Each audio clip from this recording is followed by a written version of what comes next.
आप सभी को जय मसीह की। विश्वासियों के जीवन में परीक्षाओं का क्या महत्व है, विश्वासियों के जीवन में परीक्षाएं क्यों आती हैं और इनसे छुटकारा कैसे पाया जा सकता है।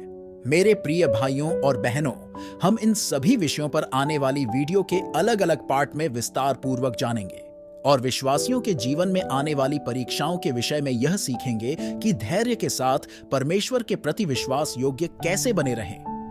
एक सुप्रसिद्ध बाइबल टीचर बॉब ममफोर्ड से एक युवा प्रचारक ने पूछा, इस बात का प्राथमिक प्रमाण क्या है कि तुम पवित्र आत्मा से भरे हुए हो और सेवकाई के लिए बुलाए गए हो?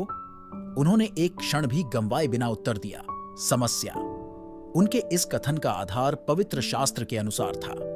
लूका रचित सुसमाचार की पुस्तक अध्याय 3 पद 16 और 17 में यूहन्ना बपतिस्मा देने वाले ने यीशु के विषय में कहा, वही तुम्हें पवित्र आत्मा और आग से बपतिस्मा देगा।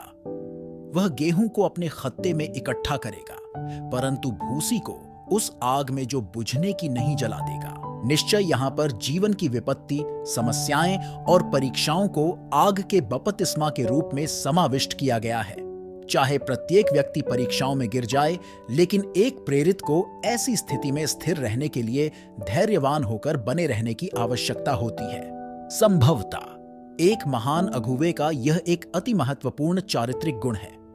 इब्रानियों 11 में जब हम विश्वास के वीरों की कहानी को पढ़ते हैं, तब हम इस तथ्य से प्रभावित होते हैं, जिनको सबसे अधिक प्रशंसा मिली यह वे थे जिन्होंने विपत्ति और हानि के समय की स्थिति में धीरज के साथ बने रहने के लिए अपने विश्वास का अधिकतम प्रयोग किया। कुछ प्रेरितों को यातनाएं दी गई, परंतु उन्होंने छुटकारा न चाहा, जिससे कि वे एक उत्तम पुनरुत्थान को प्राप्त करें।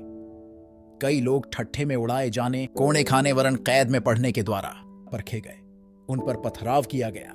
यह संसार ऐसे पवित्र जनों के योग्य नहीं था जिन्होंने इतना सब कुछ सहा। ये पुरुष और स्त्रियां बहुत ही शक्तिशाली थे। यदि आप कीमत चुकाने के लिए तैयार हैं, तो आप विश्वास के अच्छे नायक बनेंगे। इस वीडियो में बताई गई बातें आपकी सहायता करेंगी कि आप विश्वास के नायक बने। सबसे पहले हम यह जानेंगे कि हमारे लिए परीक्षा और संकट कौन लाता है, परमेश्वर या शैतान। यह जनसाधारण का विचार है कि हम इसके लिए शैतान को दोष देते हैं, लेकिन कभी कभी शैतान इस परीक्षा या संकट का जिम्मेदार नहीं होता है। हालांकि अगुओं के जीवन में परमेश्वर की सेवा की तैयारी करते समय आने वाली परीक्षाओं के स्रोत के विषय में दाऊद का दृष्टिकोण अलग है। भजन संहिता अध्याय 11 पद 5 के अनुसार यहोवा धर्मी को परखता है। हम सब परमेश्वर की प्रशंसा स्तुति करते हैं, जिससे कि हम अधिकांश अपनी परीक्षाओं और समस्याओं में शैतान का सामना नहीं करते। हम अपने गलत कार्यों के कारण परमेश्वर ही का सामना करते हैं। जैसा कि हम जानते हैं, अय्यूब के दुख भोग को परमेश्वर द्वारा अनुमति दी गई। अय्यूब के जीवन काल के दुख और संकट से हम महत्वपूर्ण पाठ सीख सकते हैं। पवित्र शास्त्र बाइबल हमें बताती है कि अय्यूब अध्याय 1 में अय्यूब की परीक्षा लेने के लिए शैतान ने परमेश्वर की अनुमति प्राप्त की। लेकिन ध्यान दें कि अय्यूब की पुस्तक अध्याय 19 पद 21 में अय्यूब ने कभी भी शैतान पर दोष नहीं लगाया।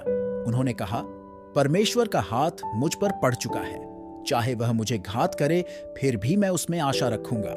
हालांकि अय्यूब पर शैतान ने प्रहार किया, तो भी वह परमेश्वर के साथ व्यवहार कर रहा था, ना कि शैतान के साथ। उसने अपनी किसी भी परीक्षा और संकट में शैतान को स्वीकार करने से मना कर दिया। मेरे मसीही भाइयों और बहनों, जब आप अपनी किसी भी परीक्षा में शैतान का इनकार करते हैं, तब आप परमेश्वर को स्वीकार करते हैं और उसका हाथ आप पर रहता है। अपनी प्रत्येक समस्या में आप यही कहें कि परमेश्वर मेरा शरण स्थान है, वही मुझे छुड़ाने वाला है। यह जानना सांत्वनदायक है कि परमेश्वर हमारी ओर है। जब हम अपने आप को उसके हाथों में सौंपते हैं, वह सर्वदा हमारे साथ है, चाहे कोई भी स्थिति क्यों ना हो। पहला कुरिन्थियों अध्याय 10 वचन 13 बताता है, परमेश्वर तो सच्चा है, जो तुम्हें सामर्थ्य से बाहर परीक्षा में पड़ने नहीं देगा, परंतु परीक्षा के साथ साथ बचने का उपाय भी करेगा कि तुम उसे सह सको। रोमियो अध्याय 8 पद 28 के अनुसार हम जानते हैं कि जो लोग परमेश्वर से प्रेम रखते हैं, उनके लिए वह सब बातों के द्वारा भलाई को उत्पन्न करता है, अर्थात उन्हीं के लिए जो उसके अभिप्राय के साथ बुलाए गए हैं। उम्मीद करता हूं कि आपने इस वीडियो से बहुत कुछ सीखा है, जिससे आप अपने जीवन में आने वाली परीक्षाओं का सामना दृढ़ता से कर सकेंगे। इन वचनों के सुने जाने के द्वारा परमेश्वर आपको आशीष दे। आमीन। अगली वीडियो में हम जानेंगे कि परमेश्वर हमारे जीवन में परीक्षाएं क्यों लाते हैं। तो मेरे साथ जुड़े रहने के लिए चैनल को सब्सक्राइब जरूर कर लें। धन्यवाद।